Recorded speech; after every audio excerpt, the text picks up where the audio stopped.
வணக்கம். புதுச்சேரியில் போட்டியிடும் தேசிய ஜனநாயக கூட்டணியின் பாஜக வேட்பாளர் நமச்சிவாயம் பெருவாரியான வாக்கு வித்தியாசத்தில் வெற்றி பெறுவார் என முதல்வர் ரங்கசாமி தெரிவித்துள்ளார். புதுச்சேரி மக்களவை தொகுதியில் தேசிய ஜனநாயக கூட்டணி கட்சி சார்பில் புதுச்சேரி அமைச்சர் நமச்சிவாயம் போட்டியிடப் போவதாக கட்சி மேலிடம் அறிவித்தது. இதனை அடுத்து புதுச்சேரி திரும்பிய பாஜக வேட்பாளர் நமச்சிவாயம் கோரமேட்டில் உள்ள அப்பா பைத்தியசாமி கோவிலில் முதலமைச்சர் ரங்கசாமி சந்தித்து வாழ்த்து பெற்றார். இதனைத் தொடர்ந்து செய்தியாளர்களை சந்தித்த முதலமைச்சர் ரங்கசாமி புதுச்சேரியில் தேசிய ஜனநாயக கூட்டணி கட்சி சார்பில் நமச்சிவாயத்தை வேட்பாளராக அறிவித்த பிரதமர் மோடி உள்ளிட்ட தலைவர்களுக்கு நன்றி தெரிவிப்பதாக தெரிவித்தார். மேலும் புதுச்சேரியில் கடந்த தேர்தலில் கொடுக்கப்பட்ட வாக்குறுதிகள் அனைத்தும் நிறைவேற்றப்பட்டுள்ளது. அதன் அடிப்படையில் அதிக வாக்குகள் பெற்று பெருவாரியாக வாக்கு வித்தியாசத்தில் நமச்சிவாயம் நாடாளுமன்ற உறுப்பினராக தேர்ந்தெடுப்பார் என்று நம்பிக்கை உள்ளதாக தெரிவித்தார். திரு நமச்சிவாயம் அவர்களை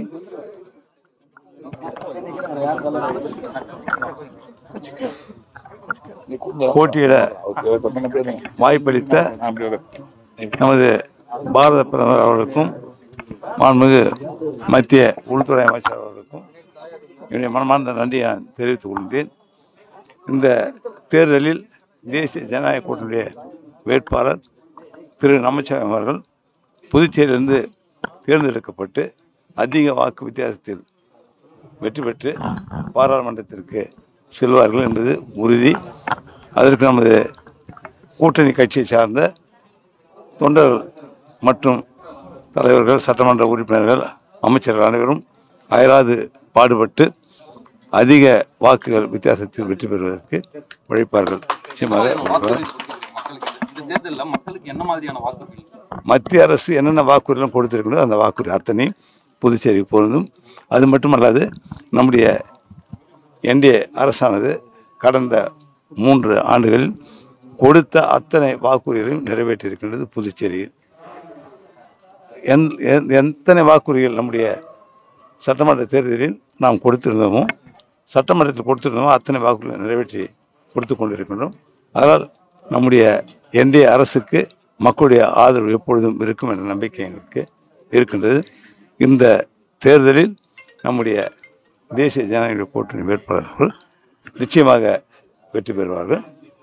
நம்முடைய தாமரை சின்னம், இந்த சின்னமானது நம்ம புதுச்சேரி மக்கள் அனைவருடைய மனதிலும் வேரூன்றி நமது பாரத பிரதமர் திரு மோடி அவருடைய கொண்டு வந்த திட்டங்கள், இந்தியாவுடைய வளர்ச்சிக்கான திட்டங்கள், நம்முடைய மக்களுக்கான திட்டங்கள், இவற்றையெல்லாம் மக்கள் நன்றாக அறிந்திருப்பார்கள். நம்முடைய புதுச்சேரி மக்கள் நன்றாக அறிவார்கள். அதனால் நிச்சயமாக நம்முடைய வேட்பாளருக்கு அதிக வாக்குகள் வித்தியாசம் வெற்றி பெறுவதற்கு நம்முடைய புதுச்சேரி மக்கள் அதிக வாக்குகளை அளிப்பார்கள் நம்பிக்கை எங்களுக்கு இருக்கின்றது. புதுச்சேரி அடுத்த மயிலம் சுப்பிரமணிய சுவாமி ஆலயத்தில் பங்குனி உத்திர தேர் திருவிழா வெகு விமர்சையாக நடைபெற்றது. திண்டிவனம் அடுத்த மயிலத்தில் உள்ள மயிலம் வள்ளி தெய்வானை சமேத சுப்பிரமணிய சுவாமி ஆலயத்தில் ஆண்டுதோறும் பங்குனி உத்திர தேர் திருவிழா வெகு விமர்சையாக நடைபெறுவது வழக்கம். இதேபோன்று இந்த ஆண்டு பங்குனி உத்திர தேர் திருவிழா கடந்த 15ஆம் தேதி அன்று காலை 6:45 மணிக்கு கொடியேற்றத்துடன் துவங்கியது. இதனைத் தொடர்ந்து 19ஆம் தேதி இரவு தங்கமயில் வாகன உற்சவமும், 22ஆம் தேதி திருக்கல்யாண உற்சவமும், அதனைத் தொடர்ந்து இரவு வெள்ளி குதிரை வாகனத்தில் மலை வலம் வரும் காட்சியும் இன்று அதிகாலை 6:45 மணிக்கு மயிலம் பொம்மபுர ஆதீனம் 20ஆம் பட்டம் திருத்தேரை வடம் பிடித்தெழுத்து துவக்கி வைத்தார். முதலில் விநாயகர் தேரை தொடர்ந்து வள்ளி தெய்வானை சமேத சுப்பிரமணிய சுவாமி பெரிய தேரிலும் சென்றது. அப்பொழுது பக்தர்கள் அரோகரா அரோகரா, கந்தனுக்கு அரோகரா, மயிலம் முருகனுக்கு அரோகரா என பக்தி கோஷம் முழங்க தேரானது அசைந்து ஆடி சென்றது. தேரோட்டத்தில் தமிழ்நாடு, புதுச்சேரி, ஆந்திரா, கர்நாடகா உள்ளிட்ட பல்வேறு பகுதிகளில் இருந்து ஆயிரக்கணக்கான பக்தர்கள் வருகை தந்து சுவாமி தரிசனம் செய்தனர். பங்குனி உத்தர பெருவிழா பல நம்மளுடைய இந்து சமய நிறுவனங்கள், ஆலயங்களில் சிறப்பாக நடைபெறுகின்ற விழா. தமிழர்கள் சித்திரை மாதம் தொடங்கி பங்குனி மாதம் வரை 12 மாதங்கள் இருக்கின்றன. இந்த 12 மாதங்களில் ஒவ்வொரு மாதத்திற்கும் ஒரு சிறப்பு உண்டு. அந்த வகையிலே பார்க்கின்ற போது இந்த பங்குனி மாதம் இந்த மயிலத்திலே இதனுடைய பூர்வீக வரலாறு மயிலம் பொம்மபுர ஆதீனம் என்ற திருமடத்தினுடைய முதற் புரவர் பாலசித்தர் 7ஆம் நூற்றாண்டிலே பொம்மையப்பாளையத்திலே தோன்றி பிறகு பெருமுக்கிலே சில காலம் இருந்து வெள்ளிதேவானை முருகப்பெருமானுடைய அருளை வேண்டி இங்கே 32 ஆண்டுகள் தவம் இருக்கின்றார். முதலில் வள்ளிதேவானை வருகின்றார்கள், பிறகு அவர்களை தேடி முருகப்பெருமான் வருகின்றார். அப்போதுதான் முருகனுக்கும் பாலசித்தருக்கும் நடக்கின்ற இந்த புனித போரிலே முருகனுடைய அருளை பாலசித்தர் பெறுகின்றார்.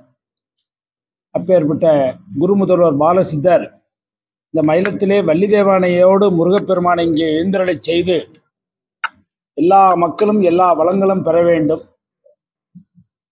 என்ற நோக்கத்திலே இந்த திருமணம் அமைக்கப்பட்டிருக்கின்றது. இந்த 10 நாட்கள் 11 நாட்கள் என்பது சித்திரை மாதம் தொடங்கி பங்குனி வரை பல ஆலயங்களில் சிறப்பாக நடைபெற்று கொண்டிருக்கின்றது.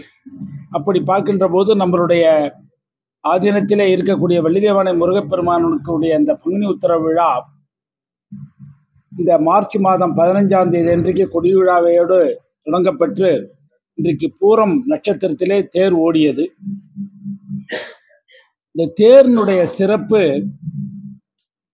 இது ஏதோ ஒரு 500 ஆண்டுகள் 1000 ஆண்டுகளுக்கு உட்பட்டு இந்த தேர் திருவிழா நடைபெறவில்லை. ஒரு 1500 2000 ஆண்டுகளுக்கு முற்பட்டதே இது இந்த தேரினுடைய வரலாறை நாம் பார்க்கின்றோம். இறைவனை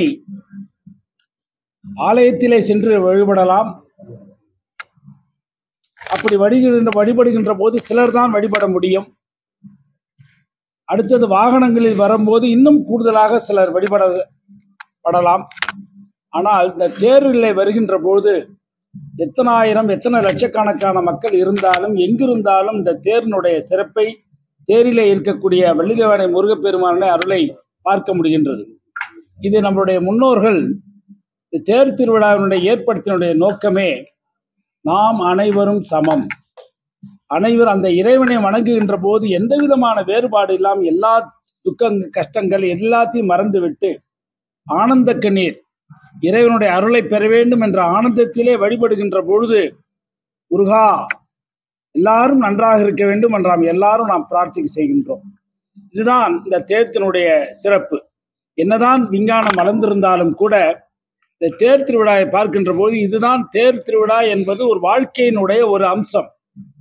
இந்த தேர் நீங்க பார்க்கும்போது சங்கிலி போட்டு இழுக்கின்றார்கள். அப்படி எந்த விதமான ஸ்டேரிங் கிடையாது, எந்த விதமான மெக்கானிக்கல் பிரேக் எல்லாம் கிடையாது. அப்படி பார்க்கின்ற போது அந்த முட்டுக்கட்டை அந்த பணியாளர் முட்டுக்கட்டையிலேயே திருப்புகின்றார். நின்று தேர் வருகின்ற போது ஏற்றுவதும் இறக்குவதும் அந்த முட்டுக்கட்டையிலே திருப்புறார். இதுதான் வாழ்க்கையினுடைய ஒரு அம்சம். நம்முடைய வாழ்க்கையிலே சில நேரங்களில் அமைதியாக இருக்க வேண்டும், சில நேரங்களில் குனிந்து செல்ல வேண்டும். அப்போதுதான் நம்முடைய வாழ்க்கையாகப்பட்டது எல்லா நிலையும் தாண்டி ஒரு உயர்ந்த நிலையை நாம் அடைய முடியும். அடுத்ததாக இந்த தேர் திருவிழா என்பது ஒரு புராணங்களில் பார்க்கின்ற போது நம்முடைய தமிழ்நாட்டிலே, தமிழ்நாடு என்றாலே ஆன்மீகத்துக்கு ஆலயங்களுக்கு திருமணங்களுக்கு தான் தமிழ்நாடு என்பது சிறப்புக்குரிய செய்தி. இப்படி இந்த தேரினுடைய சிறப்பை பார்க்கின்ற பொழுது மதுரை மாவட்டத்திலே குருவிநத்தம் என்ற குருவித்துறை என்ற ஊர் இருக்கின்றது, சோழவந்தான் பக்கத்திலே. இதனுடைய சிறப்பு என்னவென்றால் தேவகுரு என்று சொல்லக்கூடிய வியாழ பகவான் சுக்கிரன் அசுரகுரு சுக்கிரன் தேவகுருனுடைய பிள்ளை சுக்கிரனிடம் சில மந்திரங்களை சில தந்திரங்களை கற்றுக்கொள்வதற்காக செல்கின்றார். அப்படி செல்கின்ற பொழுது அங்கே அசுரர்கள், தேவர்களுக்கும் அசுரர்களுக்கும் மாறுபட்ட கருத்து. அங்கே சுக்கிரனுடைய சீடர்கள் எல்லாம் குருவினுடைய பிள்ளைக்கு சொல்லிக் கொடுக்க கூடாது, ஏனால் இவர்கள் சொல்லிக் கொடுத்தால் நமக்கே இவர்கள் எதிராக மாறிவிடுவார்கள், பயன்படுத்துவார்கள் என்று சொல்லிக்கொண்டு தடுக்கின்றார்கள். ஆனால் சுக்கிரனுடைய மகளாகப்பட்டவள் இந்த குருவினுடைய பிள்ளை மீது ஒரு பாசம் கொண்டு அவர் தன்னையிடம் சொல்லி அனுமதிக்கின்றார். அப்படி குரு பகவானுடைய பிள்ளை சுக்கிரனிடம் சில மந்திரங்களை எல்லாம் அஸ்திரங்களை எல்லாம் கற்றுக்கொள்கிறார். பிறகு அவர் புறப்படுகின்ற போது அந்த மகளாகப்பட்டவள் விரும்புகின்றார் குருவினுடைய பிள்ளையை. குருவினுடைய பிள்ளை மறுக்கின்றார். அப்பொழுது அந்த அம்மாவுக்கு கோபம் வந்தவுடனே அவர்கள் இந்த சுக்கிரனுக்கு கோபம் வந்துடுது. சுக்கிரனுக்கு கோபம் வந்தவுடனே அந்த சுக்கிரன் அந்த குருவுடைய பிள்ளைய வயிற்றிலேயே முழுங்கிறார். அப்பொழுதுதான் குரு பகவான் தன்னுடைய பிள்ளையை காணவில்லை என்று சொல்லிக்கொண்டு யாரிடம் கேட்பது என்று நினைத்து கொண்டிருக்கின்ற போது அங்கே விஷ்ணு பெருமாளிடம் குரு பகவான் போய் வேண்டிக் கொண்டு நிற்கின்றார். அப்ப ஐயா, ஏன்னா குருன்றது நம்மளுடைய கிரகங்களை பார்க்கின்ற போது குருவினுடைய வழிபட்டா எல்லா தோஷங்களும் போகும் சொல்வார்கள். ஆனால் அப்பேற்பட்ட குருவிற்கே சோதனை வந்துவிட்டு பிள்ளையை சுக்கிர பகவான் முழுங்கி விட்டார். அப்போது என்ன செய்யலாம் என்ற போது பெருமாளை வணங்குகின்றார். அந்த பெருமாளாகப்பட்டவர் இந்த சித்திர ரத வல்லப பெருமாள், அந்த குருவித்துள்ள இருக்கக்கூடிய ஸ்ரீதேவி பூதேவி சமேத சித்திர ரத வல்லப பெருமாள். அந்த பெருமாள் விஷ்ணு ரதத்திலே வருகின்றார். என்றைக்கு வருகின்றார்? சித்திரை மாதம் சித்திரை நட்சத்திரத்திலே வருகின்றார் அந்த விஷ்ணு பகவான். அப்படி சுக்கிரனுடைய பாதுகாப்பிலே இருக்கக்கூடிய குருவினுடைய பிள்ளையை மீட்டு கொண்டு குருவிடம் கொடுக்கின்றார். குரு அங்கே தவம் இருந்து இன்றைக்கும் காட்சி கொடுத்திருக்கின்றார். குரு பகவான் எப்படி என்னுடைய பிள்ளை என்னுடைய கஷ்டத்தை நீக்கினீர்களோ அது போல வருகின்றவர்களுக்கெல்லாம் கஷ்டத்தை நீக்க வேண்டும் என்று சொல்லி அங்கே பெருமாளை எழுந்தச் செல்கிறார் நம்முடைய குரு பகவான். அப்படி எதற்கு நான் குறிப்பிடுகிறேன் என்றால், அப்படி இந்த தேரினுடைய ரதத்தினுடைய உற்சவம் என்பது ஏதோ ஒரு 500,000 ஆண்டுகளுக்கு முற்பட்ட 1000-2000 ஆண்டுகளுக்கு முற்பட்டதே என்று சொல்லலாம்.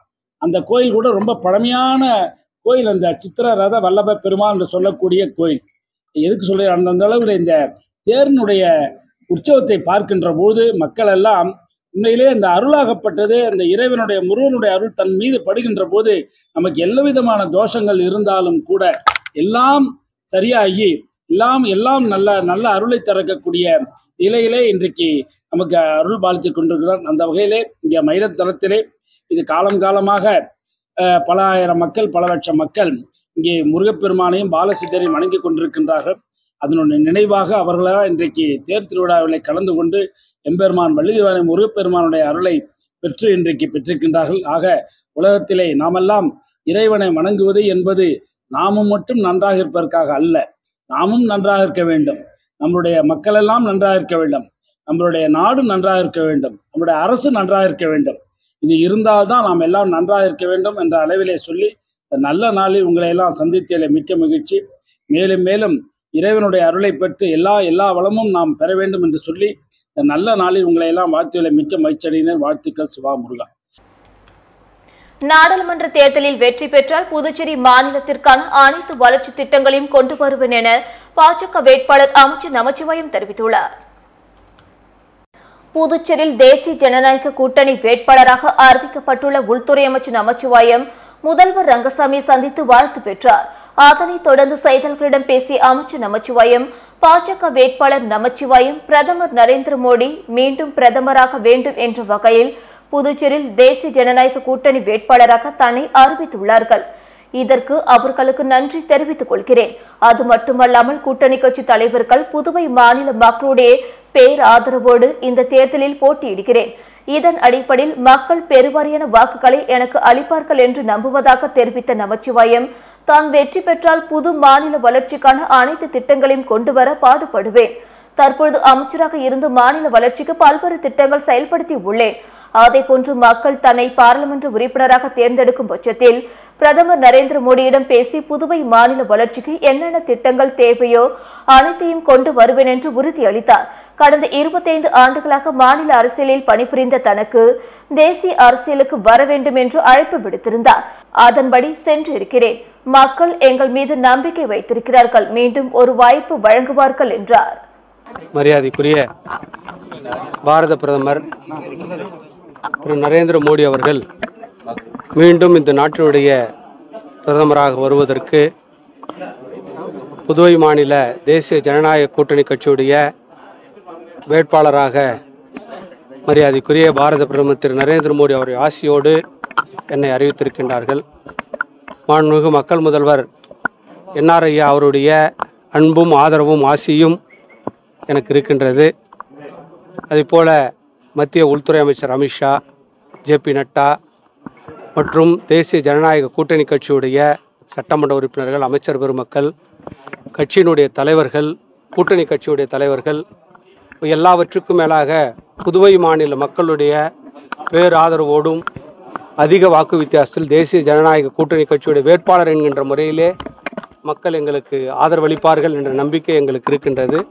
வெற்றி பெற்று புதுவை மாநிலத்தின் வளர்ச்சிக்கு தேவையான அனைத்து திட்டங்களையும் கொண்டு வருவதற்கு தொடர்ந்து பாடுபடுவோம். மாநில அமைச்சராக இருந்து பல்வேறு திட்டங்களை இங்கே செயல்படுத்தியிருக்கின்றோம். அதே போல் மத்தியிலே பாராளுமன்ற உறுப்பினராக மக்களால் அங்கீகரிக்கப்பட்டு மீண்டும் தேர்ந்தெடுக்கும் பட்சத்தில் நாம் பாராளுமன்றத்தில் சென்று நம்முடைய புதுவை மாநிலத்தின் வளர்ச்சிக்கு என்னென்ன திட்டங்களை கொண்டு வர முடியுமோ அந்தந்த திட்டங்களை எல்லாம் பாரத பிரதமரோடு பேசி அதை கொண்டு வருவதற்கு முழுமூச்சாக நாங்கள் பாடுபடுவோம். உங்களோட அரசியல் வாழ்க்கையில் முதல் முறையாக மாநில அரசியலிருந்து தேசிய அரசியலுக்கு போகிறீங்க. இதை எப்படி நீங்கள் உணர்றீங்க? இந்த திடீர் மாற்றம் எதனால்? திடீர் மாற்றம் கிடையாது. இப்போ தொடர்ந்து கிட்டத்தட்ட பார்த்திங்கன்னா ஒரு 25 வருஷமாக அந்த மாநில அரசியலில் தொடர்ந்து இருந்திருக்கிறோம். இப்போ தேசிய அரசியலில் வர்றதுக்கு பாரத பிரதமர் நரேந்திர மோடி அவர்கள் தேசிய அரசியலுக்கு வரணும் அப்படின்னு விருப்பப்பட்டு இப்போ தேசிய அரசியலுக்கு அவங்க அழைச்சிருக்கிறாங்க. எங்களுடைய கட்சி, எங்களுடைய தலைமை எதை சொல்லுகிறதோ அதை செய்வதற்கு அந்த கட்சியினுடைய தொண்டனுங்கிற முறையிலே நான் தயாராக இருக்கின்றேன். கடந்த முறை காங்கிரஸ் வேட்பாளர் 2 லட்சம் வாக்கு போட்டி உங்களுக்கு எப்படி இருக்கும்னு நினைக்கிறீங்க? அதாவது மக்களுக்கு நன்கு உணர்ந்திருக்கின்றார்கள். மீண்டும் பாரத பிரதமர் நரேந்திர மோடி அவர்கள் இந்த நாட்டுடைய பிரதமராக வர வேண்டும்.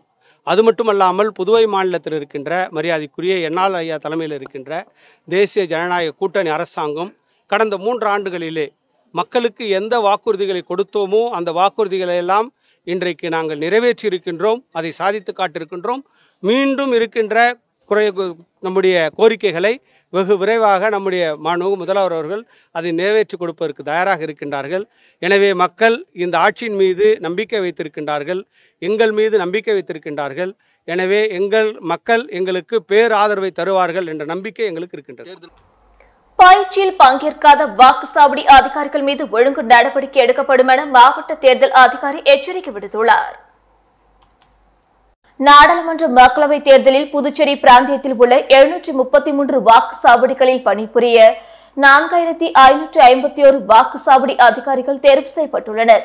இதில் 2241 அதிகாரிகளுக்கு 8 உதவி தேர்தல் நடத்தும் அதிகாரிகள் மூலம் 16 மையங்களில் முதற்கட்ட பயிற்சி நேற்று அளிக்கப்பட்டது. தொடர்ந்து நாளை 2310 அதிகாரிகளுக்கு பயிற்சி அளிக்கப்பட உள்ளது. தேர்தலுக்கு முன்பு 4 முறையாவது பயிற்சிகள் நடத்தப்படும். வாக்குச்சாவடி அதிகாரிகள் பயிற்சி வகுப்பில் கலந்து கொள்வது கட்டாயம். அவ்வாறு கலந்து கொள்ளாதவர்கள் மீது மக்கள் பிரதிநிதித்துவ சட்டப்படி சட்டப்பூர்வ ஒழுங்கு நடவடிக்கை எடுக்கப்படும் என மாவட்ட தேர்தல் அதிகாரி குலந்துங்கன் எச்சரிக்கை விடுத்துள்ளார். புதுச்சேரி இந்திய யூனியன் முஸ்லீம் லீக் சார்பாக காங்கிரஸ் கட்சி வேட்பாளர் சந்திப்பு நிகழ்ச்சி நடைபெற்றது. வருகின்ற மக்களவைத் தேர்தலில் புதுச்சேரி காங்கிரஸ் கட்சி வேட்பாளர் வைத்தியலிங்கம் பெருவாரியான வாக்குகள் பெற்று வெற்றி பெற அவரது இல்லத்தில் புதுச்சேரி இந்திய யூனியன் முஸ்லீம் லீக் நிர்வாகிகள் வாழ்த்துக்கள் தெரிவித்தனர்.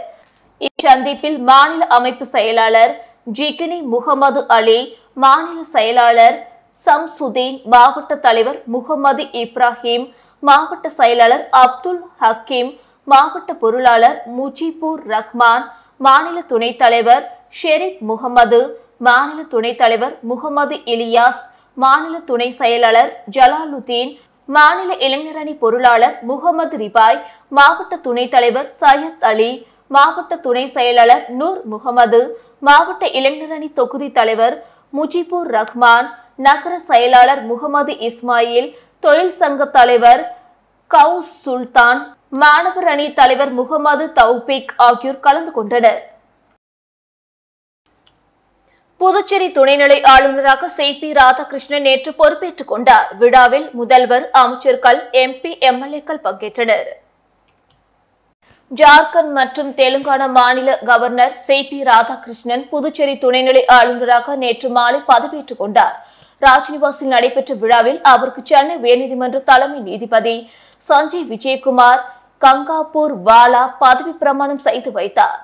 விழாவில் முதல்வர் ரங்கசாமி, சபாநாயகர் செல்வம், அமைச்சர்கள் லட்சுமி நாராயணன், தேனி ஜெயக்குமார், சாய்ஜி சரவணன்குமார், துணை சபாநாயகர் ராஜவேலு, பாஜக மாநில தலைவர் செல்வ கணபதி எம்பி மற்றும் எம்எல்ஏக்கள், தலைமை செயலர் சரத் சவுகான், டிஜிபி ஸ்ரீனிவாஸ், அரசு செயலர்கள், காவல்துறை அதிகாரிகள், சென்னை உயர்நீதிமன்ற தலைமை பதிவாளர் ஜோதிராமன், கவர்னரின் குடும்ப உறுப்பினர்கள், நண்பர்கள், அரசியல் பிரமுகர்கள், அதிகாரிகள் கலந்து கொண்டனர். முன்னதாக தலைமை செயலர் சரத் சவுகான் நிகழ்ச்சியை துவக்கி வைத்து குடியரசுத் தலைவரின் நியமன ஆணையை வாசித்தார். இரவு 7:30 மணிக்கு தொடங்கிய பதவியேற்பு விழா 5 நிமிடங்களில் நிறைவடைந்தது. இதில் திமுக, காங்கிரஸ் எம்எல்ஏக்கள் பங்கேற்காமல் விழாவை புறக்கணித்தனர். பதவியேற்ற கவர்னர் CP ராதாகிருஷ்ணனுக்கு முதல்வர் ரங்கசாமி பொன்னாடை அணிவித்தும் பூங்கொத்து கொடுத்தும் நினைவு பரிசு வழங்கியும் வாழ்த்து தெரிவித்தார். புதுச்சேரி திருக்கனூர் அருகே குனிச்சம்பட்டு ஒழுங்குமுறை விற்பனை கூடத்துக்கு வந்த விவசாயிகள் திடீரென சாலை மறியல் போராட்டத்தில் ஈடுபட்டதால் பரபரப்பு ஏற்பட்டது. திருக்கனூர் அருகே விழுப்புரம் புதுவை சாலை குனிச்சம்பட்டில் ஒழுங்குமுறை விற்பனை கூடம் இயங்கி வருகிறது. இங்கு புதுவை தமிழகத்தை சேர்ந்த விவசாயிகள் தங்கள் விளை நிலங்களில் விளையும் நெல், காராமணி, உளுந்து, மணிலா உள்ளிட்ட விளைபொருட்களை கொண்டு வந்து விற்பனை செய்து வருகின்றனர். இந்நிலையில் நேற்று விவசாயிகள் தங்கள் விளைபொருட்களை ஒழுங்குமுறை விற்பனை கூடத்தில் கொண்டு வந்து சேர்த்தனர். ஆனால் நேற்று காலை முதல் வியாபாரிகள் வராததால் விளைபொருட்கள் போட முடியாமல் விவசாயிகள் அவதி அடைந்தனர். வியாபாரிகள் வராததையும் ஒழுங்குமுறை விற்பனை கூட அதிகாரிகளை கண்டித்தும் விழுப்புரம் புதுவை சாலையில் அமர்ந்து சாலை மறியல் போராட்டத்தில் ஈடுபட்டனர். இதுகுறித்து தகவல் அறிந்த திருக்கனூர் காவல்நிலைய inspector Rajkumar, sub inspector Priya மற்றும் போலீசார் சம்பவ இடத்துக்கு வந்து அவர்களிடம் பேச்சுவார்த்தையில் ஈடுபட்டனர். அதில் போலீசாருக்கும் விவசாயிகளுக்கும் இடையே வாக்குவாதம் ஏற்பட்டது. உடனே போலீசார் ஒழுங்குமுறை விற்பனை கூட செயலர் மற்றும் அதிகாரிகளை வரவழைத்து அவர்களிடம் பேச்சுவார்த்தையில் ஈடுபட்டனர். அப்பொழுது அதிகாரிகள் கூறுகையில், வியாபாரிகளுக்கு போதிய இடவசதி, மின்விளக்கு வசதி, கழிவறை வசதி, குடிநீர் வசதி இல்லாததால் அவர்கள் இன்று எடை போடுவதை நிறுத்தியுள்ளனர். இந்த வசதிகளை செய்து தர நாங்கள் பேச்சுவார்த்தை நடத்தி உறுதி அளித்துள்ளோம். ஆகையால் நாளை முதல் வியாபாரிகள் வர உள்ளார்கள் என்று கூறினர். இதனை விவசாயிகளிடம் கூறியதை அடுத்து விவசாயிகள் சாலை மறியலை கைவிட்டு கலைந்து சென்றனர். இதனால் விழுப்புரம் புதுவை சாலையில் 2 மணி நேரத்துக்கு மேலாக போக்குவரத்து பாதிக்கப்பட்டதால் அப்பகுதியில் பரபரப்பு ஏற்பட்டது. திருவேணி நகர் அருள்மிகு ஸ்ரீ திரிபுர சுந்தரி உடனுரை ஸ்ரீ திருவேணீஸ்வரர் ஆலயத்தில் வளர்பிறை பிரதோஷ வழிபாடு வெகு சிறப்பாக நடைபெற்றது.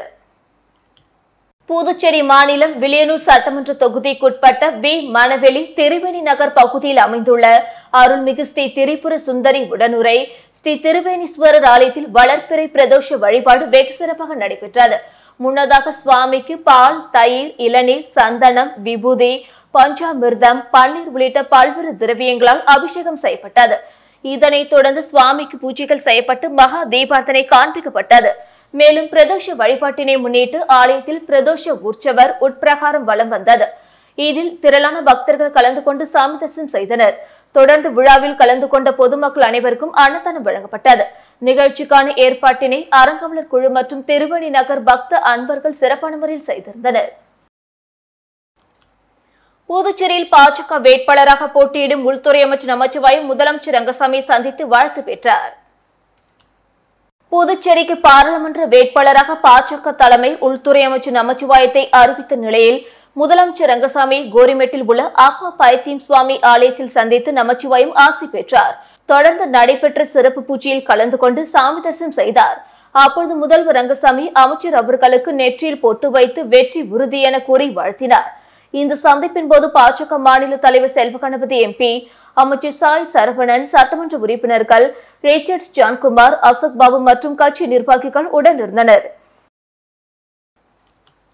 நாடாளுமன்ற தேர்தலை முன்னிட்டு முன்னெச்சரிக்கை தடுப்பு நடவடிக்கையாக புதுச்சேரியில் ஒரே நாளில் 44 நபர்கள் மீது வழக்கு பதிவு செய்யப்பட்டுள்ளது. புதுச்சேரியில் வருகின்ற ஏப்ரல் 19ஆம் தேதி நாடாளுமன்ற மக்களவை தேர்தல் நடக்கிறது. இதையொட்டி தேர்தல் நடத்தை விதிகள் அமலுக்கு வந்துள்ளன. வாக்காளர்களுக்கு பணம் மற்றும் பரிசு பொருட்களை கொடுப்பதை தடுக்கும் வகையில் தேர்தல் துறை அதிகாரிகள் மற்றும் போலீசார் தீவிர கண்காணிப்பு பணியில் ஈடுபட்டு வருகின்றனர். மேலும் தேர்தல் அமைதியான முறையில் நடப்பதற்காக புதுச்சேரி முழுவதும் குற்ற வழக்குகளில் தொடர்புடையவர்கள் முன்னெச்சரிக்கை தடுப்பு நடவடிக்கையாக காவல்துறை சார்பில் வழக்குகள் பதிவு செய்யப்பட்டு வருகிறது. அந்த வகையில் கடந்த 17ஆம் தேதி முதல் 21ஆம் தேதி வரை 209 பேர் மீது வழக்கு பதிவு செய்யப்பட்டுள்ளது. இதன் தொடர்ச்சியாக நேற்று புதுச்சேரி, காரைக்கால், மாஹே மற்றும் ஏனாமில் உள்ள அனைத்து காவல் நிலையங்களிலும் குற்ற செயல்களில் தொடர்புடைய 44 பேர் மீது முன்னெச்சரிக்கை தடுப்பு நடவடிக்கை பிரிவில் வழக்குகள் பதிவு செய்யப்பட்டுள்ளது. இப்பிரிவில் கடந்த 5 நாட்களில் 253 பேர் மீது வழக்குகள் போடப்பட்டுள்ளது குறிப்பிடத்தக்கதாகும். காரைக்கால் கைலாசநாதர் கோயில் பிரம்மோற்சவத்தையொட்டி நடைபெற்ற தேரோட்டத்தில் ஏராளமான பக்தர்கள் தேரை வடம் பிடித்து இழுத்து சாமி தரிசனம் செய்தனர். காரைக்காலின் மைய பகுதியில் கைலாசநாதர் கோயில் அமைந்திருக்கிறது. மாங்கனி திருவிழாவிற்கு பெயர் பெற்ற இக்கோவிலில் ஆண்டுதோறும் பிரம்மோற்சவ விழா விமர்சையாக நடைபெறுவது வழக்கம். இக்கோயிலில் இந்த ஆண்டுக்கான பிரம்மோற்சவ விழா மார்ச் மாதம் 15ஆம் தேதி கொடியேற்றத்துடன் தொடங்கியது. அன்றிலிருந்து நாள்தோறும் பஞ்சமூர்த்திகளுக்கு காலையில் அபிஷேகமும் மாலையில் பல்வேறு வாகனங்களில் வீதி உலாவும் நடைபெற்று வந்தது. முக்கிய நிகழ்ச்சியான தேரோட்டம் இன்று நடைபெற்றது. முன்னதாக அலங்கரிக்கப்பட்ட தேரில் சோமநாதர், உமா மகேஸ்வரி, முருகன் ஆகியோர் இணைந்த சோமாஸ்கந்தர் தேரில் எழுந்தருளினர். அதைத் தொடர்ந்து சுவாமிகளுக்கு மகா தீபாராதனை காட்டப்பட்டது. இத்தேரோட்ட நிகழ்ச்சியில் ஏராளமான பக்தர்கள் தேரை வடம் பிடித்து இழுத்து பக்தியுடன் சாமி தரிசனம் செய்தனர். இதில் ஏராளமான பக்தர்கள் கலந்து கொண்டு தேரை வடம் பிடித்து இழுத்தனர். மங்கள வாத்தியங்கள் மற்றும் சிவ வாத்தியங்கள் முழங்க திருத்தேர் காரைக்காலின் முக்கிய வீதிகள் வழியாக வலம் வந்து இன்று மாலை நிலையை அடையும். தேரோட்டத்தையொட்டி காரைக்கால் மாவட்ட முதுநிலை காவல் கண்காணிப்பாளர் மணிஷ் தலைமையிலான 150க்கும் மேற்பட்ட போலீசார் பாதுகாப்பு பணியில் ஈடுபட்டிருந்தனர்.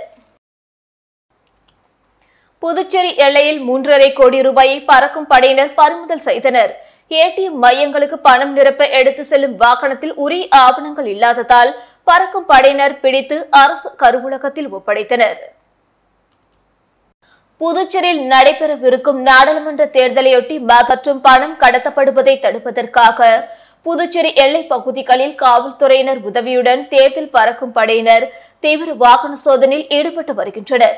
இந்த நிலையில் புதுச்சேரி திண்டிவனம் சாலை ஜிப்மர் எல்லை பகுதியில் உதவி தேர்தல் நடத்தும் அதிகாரி யஷ்வந்தையா தலைமையில் தேர்தல் துறை பறக்கும் படையினரும் காவல்துறையினருமான துணை உதவி ஆய்வாளர் அகிலன் முன்னிலையில் சோதனையில் ஈடுபட்டிருந்தனர். அப்பொழுது அவ்வழியாக ஸ்டேட் பேங்க் ஆப் இந்தியாவிற்கு ஏடிஎம்மில் பணம் நிரப்புவதற்காக சிஎம்எஸ் என்ற தனியார் நிறுவனத்தின் வாகனத்தை நிறுத்தி சோதனை செய்தனர்.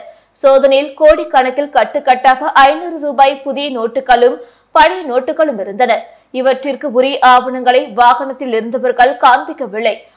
அவர்கள் வைத்திருந்த பண ரெசிப்டில் ஜனவரி 21ஆம் தேதி பணம் எடுத்ததற்கான ஆதாரம் இருந்தது. 1 மாதத்திற்கு மேல் ஆகியும் இன்று வரை இந்த பணத்தை ஏடிஎம்மில் நிரப்பாமல் வாகனத்தில் வைத்து சுற்றுவது ஏன் என்று சந்தேகமடைந்த அதிகாரிகள் வாகனம் மற்றும் 2 நபர்களின் புதுச்சேரியில் உள்ள அரசு கணக்கு மற்றும் கருவூலக அலுவலகத்திற்கு கொண்டு வந்து பணத்தை எண்ணி பார்த்தனர். அதில் 3 கோடி 47 லட்சம் ரூபாய் இருப்பது தெரிய வந்தது. மேலும் 98 லட்சம் ரூபாயை ஏடிஎம் இயந்திரங்களில் நிரப்பியதாகவும் 1 கோடி ரூபாய் வங்கி அலுவலகத்தில் உள்ளதாகவும் அவர்கள் தெரிவித்துள்ளனர். இதனால் ஒட்டுமொத்தமாக 5 கோடிக்கு மேல் பண பரிமாற்றம் செய்ய இருந்த நிலையில் ஆவணங்கள் ஏதும் இல்லாத காரணத்தால் சந்தேகத்தின் அடிப்படையில் இந்த பணம் இரவு நேரம் என்பதால் பறிமுதல் செய்யப்பட்டு கணக்கு கருவூலத்தில் வைக்கப்பட்டுள்ளது. பங்குனி உத்திரம் மயிலம் தேரோட்டத்தை முன்னிட்டு சேத்திரப்பட்டு அஸ்வின் சினிமா சார்பாக 7வது ஆண்டாக அன்னதானம் வழங்கப்பட்டது. விழுப்புரம் மாவட்டம் திண்டிவனம் அடுத்துள்ள பிரசித்தி பெற்ற மயிலம் முருகன் கோவிலில் பங்குனி உத்திர தேர் திருவிழாவினை முன்னிட்டு புதுச்சேரி சேத்திரப்பட்டு பகுதியில் அதிநவீன தொழில்நுட்ப முறையில் காட்டப்பட்டு வரும் அஸ்வின் சினிமா சார்பாக சேத்திரப்பட்டு பகுதியில் உரிமையாளர் ராமசாமி, செல்வி ராமசாமி ஆகியோர் ஏற்பாட்டில் அன்னதானம் வழங்கப்பட்டது. இதில் சுமார் 500க்கும் மேற்பட்ட பக்தர்கள் கலந்து கொண்டு அன்னதானம் பெற்று பயனடைந்தனர். இந்நிகழ்ச்சியில் சேத்திரப்பட்டு ஊர் முக்கிய பிரமுகர்கள், தொழிலதிபர்கள், பொதுமக்கள், நண்பர்கள், இளைஞர்கள் என திரளானோர் கலந்து கொண்டனர். நாடாளுமன்ற தேர்தலில் போட்டியிட வேட்புமனு தாக்கல் துவங்கியுள்ள நிலையில் 3ஆம் நாளாக நேற்று யாரும் வேட்புமனு தாக்கல் செய்யவில்லை. நாடு முழுவதும் நாடாளுமன்ற மக்களவைத் தேர்தல் 7 கட்டங்களாக நடைபெறவுள்ள நிலையில் கடந்த 20ஆம் தேதி முதல் வேட்புமனு தாக்கல் துவங்கியது. இந்நிலையில் புதுவையில் மக்களவைத் தேர்தலில் பாஜக சார்பில் உள்துறை அமைச்சர் நமச்சிவாயம், காங்கிரஸ் சார்பில் வைத்திலிங்கம் எம்பி, அதிமுக சார்பில் தமிழ்வேந்தன், நாம் தமிழர் கட்சி சார்பில் மேகனா ஆகியோர் போட்டியிடுகின்றனர். மேலும் சுயேட்சையாக சிலர் போட்டியிட முடிவு செய்துள்ளனர். இந்நிலையில் கடந்த 20ஆம் தேதி வேட்புமனு தாக்கல் செய்ய யாரும் முன்வரவில்லை. 2வது நாளான நேற்று முன்தினம் சுயேட்சையாக போட்டியிட கூத்தன் என்கின்ற தெய்வநிதி என்பவர் மனு தாக்கல் செய்தார். தொடர்ந்து 3வது நாளான நேற்று நாம் தமிழர் கட்சி வேட்பாளர் மனு தாக்கல் செய்வார் என்று தெரிவிக்கப்பட்டது. கடைசி நேரத்தில் அவரது மனுவை வருகிற 25ஆம் தேதி தாக்கல் செய்ய முடிவு செய்துள்ளதாக கட்சி நிர்வாகிகள் தெரிவித்தனர். இது தவிர நேற்று சுயேட்சையாக கூட யாரும் விருப்ப மனு தாக்கல் செய்ய ஆர்வம் காட்டவில்லை. புதுவையில் 3 நாள் முடிவில் இதுவரை ஒருவர் மட்டுமே மனு தாக்கல் செய்துள்ளார். இன்றும் நாளையும் விடுமுறை என்பதால் ஆட்சியர் அலுவலகத்தில் வேட்பு மனுக்கள் பெறப்படாது. மேலும் மனு தாக்கல் பெறுவதற்கு மார்ச் 25, 26, 27 என 3 நாட்கள் மட்டுமே உள்ள நிலையில் அதிமுக வேட்பாளர் வருகிற 25ஆம் தேதி வேட்புமனு தாக்கல் செய்வார் என்று அறிவிக்கப்பட்டுள்ளது. மேலும் பாஜக, காங்கிரஸ் உள்ளிட்ட முக்கிய கட்சிகளின் வேட்பாளர்கள் முகூர்த்த நாளான வருகிற 27ஆம் தேதி வேட்புமனு தாக்கல் செய்வார்கள் என்று எதிர்பார்க்கப்படுகிறது. நாடாளுமன்ற தேர்தலில் பாஜக சார்பில் போட்டியிட உள்ள அமைச்சர் நமச்சிவாயத்திற்கு ஆதரவு தெரிவித்து காரைக்காலில் பாஜக ஓபிசி அணி சார்பில் பட்டாசு வெடித்து கொண்டாடினர். புதுச்சேரி நாடாளுமன்ற தேர்தலில் பாஜக சார்பில் போட்டியிட உள்ள அமைச்சர் நமச்சிவாயத்திற்கு வாழ்த்து தெரிவித்து வரவேற்கும் வகையில் காரைக்கால் மாவட்ட ஓபிசி அணி சார்பாக ஓபிசி அணி மாவட்ட தலைவர் கார்த்திகேயன் தலைமையில் பட்டாசு வெடித்தும் பொதுமக்களுக்கு இனிப்புகள் வழங்கியும் கொண்டாடப்பட்டது. இந்நிகழ்ச்சியில் ஓபிசி அணி மாநில துணைத் தலைவர் பாலு என்ற பாலகுமாரன், மாவட்ட தலைவர் முருகதாஸ், மாவட்ட பொறுப்பாளர் மீனாட்சி சுந்தரம், மாவட்ட பொதுச் செயலாளர் விமல்ராஜ், மாவட்ட ஓபிசி அணி பொதுச் செயலாளர்கள் விஜயபாஸ்கர், ரமேஷ், ஜிஓபிசி அணி தெற்கு தொகுதி தலைவர் கேசவன், ஓபிசி அணி மாவட்ட துணைத் தலைவர் குமர குருநாதன், ஓபிசி அணி மாவட்ட செயலாளர் நீலமேகம், ஓபிசி அணி நிரவி திருப்பட்டினம் தொகுதி தலைவர் சுப்பிரமணியன், ஓபிசி அணி வடக்கு தொகுதி பொதுச் செயலாளர் மணிமேகலை, தொகுதி செயலாளர் குமார், மாவட்ட செயலாளர் செந்தில் நாயகி, முன்னாள் மாவட்ட செயலாளர் ஷகிலா ரமேஷ் உள்ளிட்ட 100க்கும் மேற்பட்டோர் கலந்து கொண்டனர். கோணிமுடுக்கு பகுதியில் அமைந்துள்ள ஆதி கைலாசநாத தியான திருக்குடியில் வளர்பிறை பிரதோஷ வழிபாடு நடைபெற்றது. புதுச்சேரி மாநிலம் கூனிமுடுக்கு அருகே உள்ள தமிழக பகுதியான வழுதாவூர் சேரன் நகர் பகுதியில் எழுந்தருளியிருக்கும் ஆதி கைலாசநாத தியான திருக்குடியில் நேற்று வெள்ளிக்கிழமை மாலை வளர்பிறை பிரதோஷ வழிபாடு நடைபெற்றது. முன்னதாக சுவாமிக்கு பால், தயிர், இளநீர், சந்தனம், விபூதி, பஞ்சாமிர்தம், பன்னீர் உள்ளிட்ட பல்வேறு திரவியங்களால் அபிஷேகம் செய்யப்பட்டது. தொடர்ந்து உலக நன்மை வேண்டி நடைபெற்ற கூட்டு வழிபாட்டில் திரளான பக்தர்கள் கலந்து கொண்டனர். இதனைத் தொடர்ந்து சுவாமிக்கு பூஜைகள் செய்யப்பட்டு மகா தீபாரதனை காண்பிக்கப்பட்டது. இதில் பக்தர்கள் திரளானோர் கலந்து கொண்டு சுவாமி தரிசனம் செய்தனர். தொடர்ந்து விழாவில் கலந்து கொண்ட பொதுமக்கள் அனைவருக்கும் அன்னதானம் வழங்கப்பட்டது. இதனைத் தொடர்ந்து சிவலிங்கம் சுவாமிக்கு எதிரில் நந்திக்கு பதிலாக அமைந்துள்ள பீடத்தில் பக்தர்கள் அமர்ந்து தியானம் மேற்கொண்டு இறையருளை பெற்றனர். பங்குனி உத்திரம் மயிலம் தேரோட்டத்தை முன்னிட்டு சேதராப்பட்டு நண்பர்கள் குழு சார்பாக 12வது ஆண்டாக அன்னதானம் வழங்கப்பட்டது. விழுப்புரம் மாவட்டம் திண்டிவனம் அடுத்துள்ள பிரசித்தி பெற்ற மயிலம் முருகன் கோயிலில் பங்குனி உத்திர தேர் திருவிழா இன்று வெகு விமர்சையாக நடைபெற்றது. இதில் திரளான பக்தர்கள் கலந்து கொண்டு தேர் திருவிழாவினை கண்டுகளித்து சுவாமி தரிசனம் செய்தனர். தேர் திருவிழாவில் கலந்து கொண்ட பக்தர்களுக்கு சேதராப்பட்டு மயிலம் மெயின் ரோடு சந்திப்பு பகுதியில் சேதராப்பட்டு நண்பர்கள் குழு சார்பாக புருஷோத்தமன், ராமமூர்த்தி, சுப்பிரமணி, பாபு நாயுடு, வசந்த் மற்றும் நண்பர்கள் ஏற்பாட்டில் தொடர்ந்து 12வது ஆண்டாக அன்னதானம் வழங்கப்பட்டது. இதில் சிறப்பு அழைப்பாளராக முன்னாள் சட்டமன்ற உறுப்பினரும் பாஜக மாநில துணைத் தலைவருமான தீப்பாய்ந்தான் கலந்து கொண்டு காலை மசாலா கஞ்சி, மதியம் சுமார் 1000 நபர்களுக்கு அன்னதானம் வழங்கி தொடங்கி வைத்தார். இதில் திரளான பொதுமக்கள், பக்தர்கள் கலந்து கொண்டு அன்னதானம் பெற்று பயனடைந்தனர்.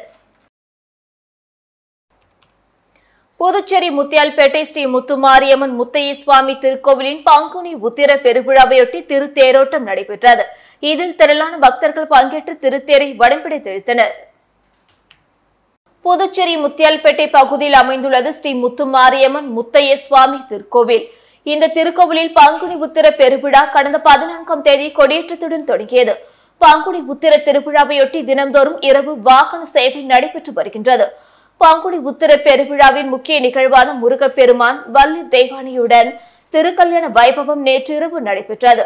இதனைத் தொடர்ந்து திருத்தேரோட்டம் இன்று காலை நடைபெற்றது. அலங்கரிக்கப்பட்ட முருகப்பெருமான் வள்ளி தெய்வானையுடன் திருத்தேரில் வைக்கப்பட்டு பக்தர்கள் அரகர கோஷத்துடன் வடம் பிடித்து இழுத்தனர். இந்த திருத்தேரானது முக்கிய வீதிகளின் வழியாக மீண்டும் கோவிலை வந்தடைந்தது. வில்லியனூர் சுந்தரமூர்த்தி விநாயகபுரம் ஸ்ரீ வள்ளி தேவிசேனா சமேத ஸ்ரீ சிவ சுப்பிரமணிய சுவாமி ஆலயத்தில் திருக்கல்யாண உற்சவம் வெகு சிறப்பாக நடைபெற்றது. புதுச்சேரி மாநிலம் வில்லியனூர் சுந்தரமூர்த்தி விநாயகபுரம் மேற்கு ஸ்ரீ வள்ளி தேவிசேனா சமேத ஸ்ரீ சிவசுப்பிரமணிய சுவாமி ஆலயத்தில் 8ஆம் நாள் பங்குனி உத்திரத்தை முன்னிட்டு சுவாமிக்கு சிறப்பு அபிஷேகம் மற்றும் திருக்கல்யாண உற்சவம் விழா வெகு சிறப்பாக நடைபெற்றது. தொடர்ந்து சாமிக்கு மகா தீபார்த்தனை காண்பிக்கப்பட்டது. திருக்கல்யாண உற்சவ விழாவில் திரளான பக்தர்கள் கலந்து கொண்டு திருக்கல்யாண உற்சவத்தை கண்டு கழித்து சுவாமி தரிசனம் செய்தனர். மேலும் ஸ்ரீ சுந்தரமூர்த்தி விநாயகர் ஆலயத்தில் இருந்து ஸ்ரீ வள்ளி தேவிசேனா சமேத சிவசுப்பிரமணிய சுவாமிக்கு கேரள சண்டை மேளம் முழங்க சீர்வரிசை எடுத்து வரப்பட்டு சுவாமி வீதி உலா நடைபெற்றது. நிகழ்ச்சிக்கான ஏற்பாட்டினை ஆலய நிர்வாகிகள் மற்றும் சுந்தரமூர்த்தி விநாயகபுரம் நகரவாசிகள் சிறப்பான முறையில் செய்திருந்தனர். காமராஜ் நகர் அரசு தொடக்கப்பள்ளியின் ஆண்டு விழா நேற்று மாலை நடைபெற்றது. புதுச்சேரி காமராஜ் நகர் பகுதியில் உள்ள அரசு தொடக்கப்பள்ளியின் ஆண்டு விழா நேற்று மாலை நடைபெற்றது. இதில் பள்ளி துணை ஆய்வாளர் குணசுந்தரி, காவல்துறை ஆய்வாளர் ரமேஷ், தொழிலதிபர் சம்பத், சென்னை ஐடி ப்ரொஃபஷனல் நிர்வாகி ராஜ்குமார், வழக்கறிஞர் செயின் லாசரஸ் ஆகியோர் இவ்விழாவில் கலந்து கொண்டு சிறப்பித்தனர். பள்ளியின் தலைமை ஆசிரியர் அபர்ணா தேவி அனைவரையும் வரவேற்று சிறப்பித்தனர். மேலும் இவ்விழாவில் பள்ளி அளவில் நடைபெற்ற விளையாட்டுப் போட்டிகளில் வெற்றி பெற்ற மாணவ மாணவிகளுக்கு சிறப்பு விருந்தினர்கள் பரிசுகள் வழங்கி பாராட்டினர். தொடர்ந்து சமூக ஆர்வலர்கள் மூலம் இப்பள்ளிக்கு தேவையான கணினி, அரசு பொறி, தொலைக்காட்சி உள்ளிட்ட பொருட்களை நன்கொடையாக வழங்கினர். மேலும் இந்நிகழ்ச்சியில் அனைத்து பெற்றோர்களும் பள்ளி ஆசிரியர்களும் இவ்விழாவில் கலந்து கொண்டு சிறப்பித்தனர். இத்துடன் செய்திகள் நிறைவடைந்தன. வணக்கம்.